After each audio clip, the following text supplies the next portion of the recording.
안녕하세요. 경매연구소의 강은현입니다. 2022년 경매시장 분석 및 2023년 전망에 대하여 알아보도록 하겠습니다. 우리 학우님들이 보시고 있는 자료 화면은 수원 화성인데요. 10월의 마지막 주에 가을이 깊어가는 수원 화성 성곽길이었습니다. 먼저 소개할 물건은요, 멀리 광주지방법원 해남 지원에서 진행된 전남 진도군에 있는 섬이 경매 나왔는데요. 이 섬 경매에 많은 사람들이 몰렸다고 해서 또는 섬이 경매 나왔다고 해서 언론의 한 회자가 되었던 물건인데 한번 내용을 보겠습니다.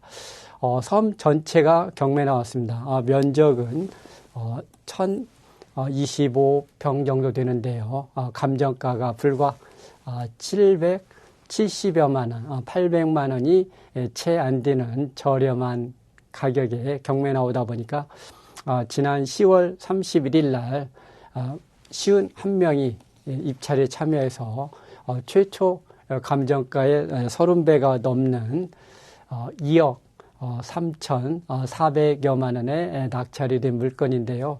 사실 이 섬에 대해서는 저도 낙찰 전에 관심을 가졌던 물건인데 섬은 일반 육지에 있는 땅과 달리 자연으로부터 또는 인간의 개발로부터 보호가 더 요건이 엄격한 것 같습니다. 이 물건은 준보전 무인 도서인데요. 우리가 일반적으로 준보전 지역은 개발이 가능한 걸로 알고 있는데 섬에서는 그렇지 않답니다.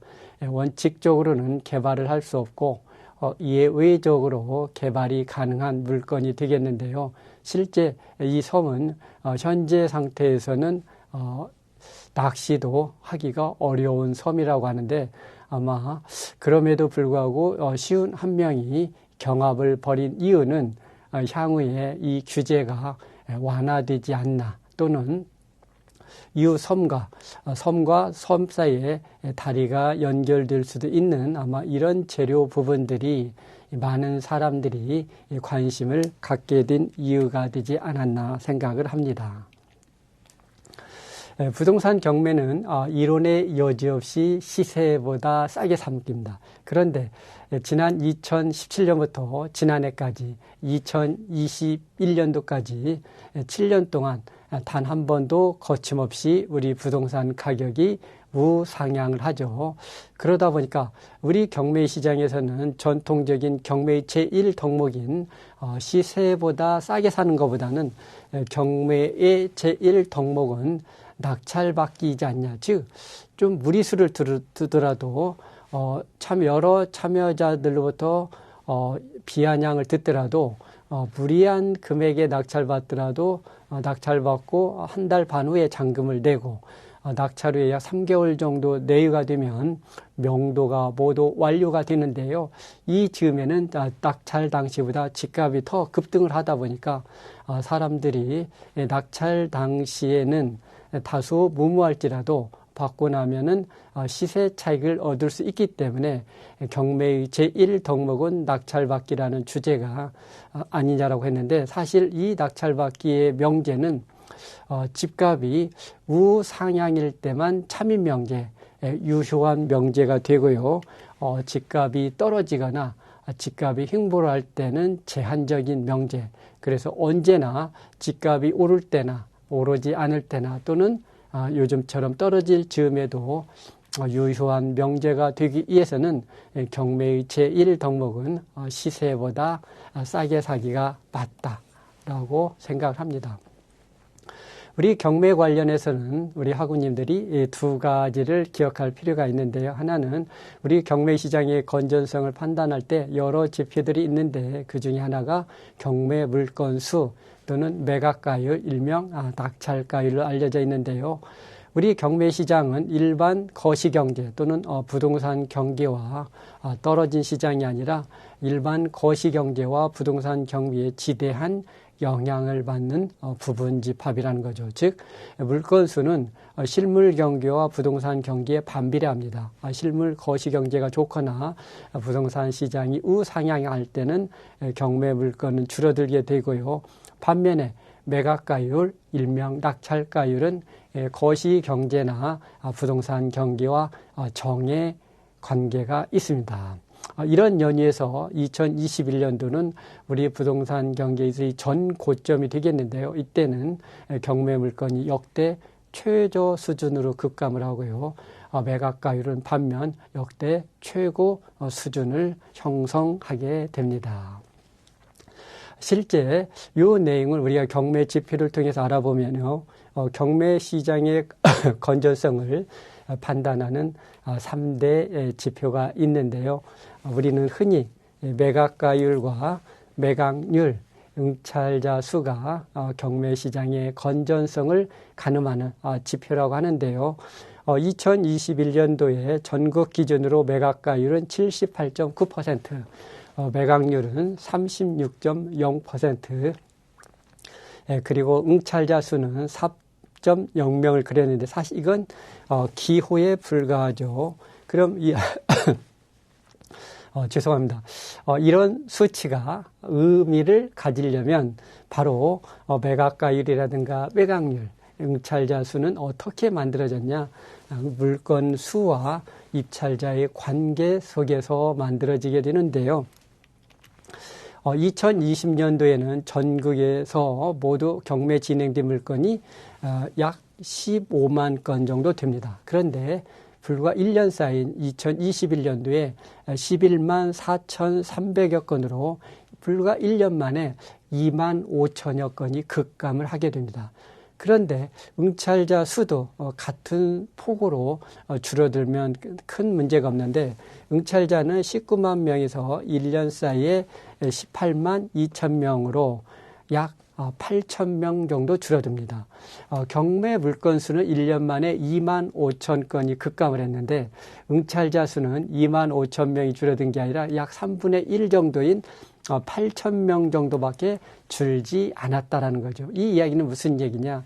한정된 경매 물건을 가지고 더 많은 경쟁자가 경합을 벌일 수밖에 없었다는 거죠. 이런 연유로 2021년도의 모든 경매 지표는 2020년에 비해서 우상향을 하게 됩니다. 그러면 올해 2022년도의 경매 지표는 어떨까요? 아직 2022년도가 마감이 되지 않았지만 저는 2022년의 모든 지표는 2021년에 비해서 우상향을 할 거라고 봅니다. 즉, 우상향이 아니라 우하향이죠. 모든 지표는 떨어질 것이라고 보고요. 반면에 2023년도는 어떨 것이냐? 더 떨어지게 될 것이냐. 즉, 경매 물건 수가 더 늘기 때문에 2023년도는 올해 2022년도보다 모든 지표는 더 우하향을 하게 될 것입니다. 참고로 제가 개인적으로 경매 시장의 순환에서 들여다봤을 때 지난해 2021년도는 우리 경매 시장의 고점이었다는 거죠. 가장 모든 지표가 역대 최고를 기록하고 있는데요. 그럼 역대 최저점은 언제 가장 가까울 때는 바로 금융위기의 끝자락이었던 2012년도가 경매 시장의 저점이었고요. 반면에 경매 시장의 바닥에서 고점을 향해 나갈 때는 본격적으로 집값이 바닥을 다지고 상승의 모멘텀을 형성한 시점은 저는 2015, 16년도 내가 된다랍니다. 그럼 경매 시장의 저점과 고점의 차이점 중에서 여러 지표 중에서 우리가 경매 물건 수를 들 수 있는데요. 전점에서는 경매 물건 수가 일반적으로 20만 건을 상회합니다. 20만 건 이상인 반면에 저점은 불과 12만 건에 불과했다는 거죠. 즉 고점과 저점기에는 경매 물건이 적게는 8만 건에서 많게는 10만 건의 차이가 날 수도 있고요. 그 다음에 우리가 유효한 지표로 매각가율이 있는데요. 지난해 우리 고점기의 매각가율은 78% 내외인 반면에 저점, 전 저점일 때는 약 10% 낮은 67%대를 기록하고 있다는 것도 우리 학우님들이 기억하시기 바랍니다. 그러면 지난해 우리 경매시장의 열기가 저점에 비해서 얼마나 뜨거웠는지를 가늠할 수가 있게 되겠습니다. 다음은 경매시장의 시계열 자료를 보도록 하겠습니다. 2000년 이후에 지난 20년 동안 경매시장의 상승장과 하강장을 반복을 했는데요. 2010년 이전에는 하나의 준칙이 있습니다. 어떤 준칙이 있냐? 경매시장이 5년 동안 상승장을 그리면 5년의 조정을 그리고 다시 5년의 상승 후 5년의 조정을 그리게 되는데, 즉 우리가 예측 가능을 합니다. 5년 주기로. 그런데 2010년 이후에 금융위기 이후에 첫 번째 상승장에서는 무려 7년 동안 집값이 거침없이 하이킥을 합니다. 그러다 보니까 우리는 우리 부동산 역사상 또는 경매 역사상 단 한 번도 걸어가 보지 걷지 않은 길을 걷게 되는데요. 박근혜 정부 말기, 즉 2015년 전부터 문재인 정부 5년 내내 7년 동안 집값이 거침없이 하이킥을 하다 보니까 우리는 다시 잠시 우리는 혼돈에 빠지게 되는, 즉 부동산 시장은, 부동산 가격은 계속 또는 영원히 오르는 것이진 아니냐. 그렇죠.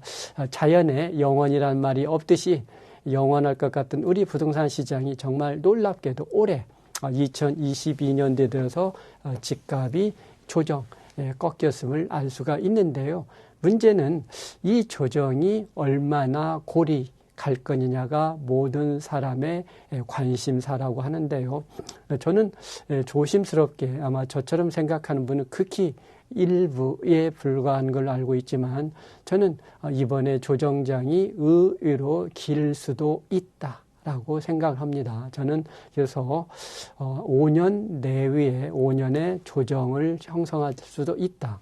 물론 정책 결정자들이 지혜를 모으면 이 조정은 3년 내외로 단축이 될 수도 있지만, 그렇지 않다라고 하면 저는 적어도 5년 정도는 조정. 이때 우리 학우님들이 제 전달 메시지에 유념을 해야 될 부분은, 제가 조정이라는 표현을 썼지 5년 동안 떨어진다라는 말은 쓰지 않았다는 걸 기억하시기 바랍니다.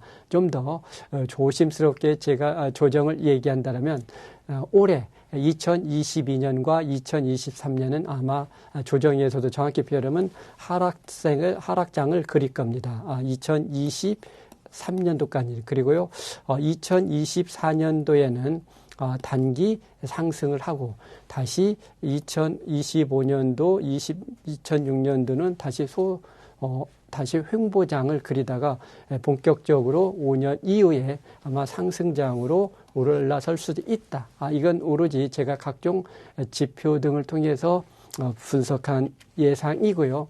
실제 인간의 지혜, 여러 지혜를 모은다면 이 골은 더 조정은 짧아질 수도 있고요. 물론 반대로 우리가 시장을 오판했을 때는, 또는 우리가 예상치 못한 전 세계사적 글로벌적인 또 다른 이런 악재가 시장을 엄습했을 때는, 예를 들어 우리가 어느 누구도 2020년도에 코로나의 창궐을 예상치 못했듯이, 이런 예상치 못한 돌발 변수가 있을 때는 그 조정이 더 길게 갈 수도 있고, 또 하나 반대로 인간의 지혜를, 정책 결정자들의 총의를 모았을 때는 그 기간은 짧아질 수도 있다라고 저는 조심스럽게 생각을 하고요. 영원할 것 같은 강남의 아파트도 그렇지 않습니다. 그림에서 보시면 앞전에 2010년 이전에는 5년 주기를 똑같이 강남의 아파트도 상승장과 하강장을 그리는데요. 2015년 이후에는 일반 부동산 시장과 동일한 순환인 7년 동안 거침없이 상승장을 그리고요.